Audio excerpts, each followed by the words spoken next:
সন্ধ্যা ছবি তুলতেছে হাই বলি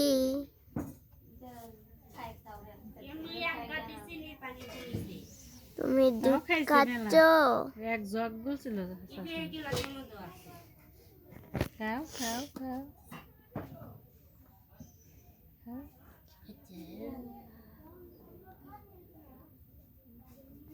সরষের তেল দিয়ে দিলে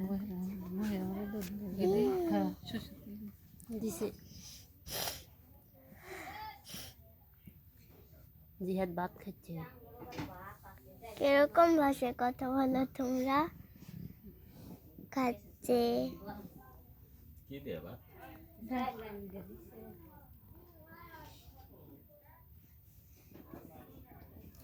এলা ভালো পাতিলে পানি গরম হবে ফিডারটা পরিষ্কার রাখা বইয়ের সঙ্গে জমাই করা মেরে আসছিল ফেসবুকে না দিদি বাড়িতে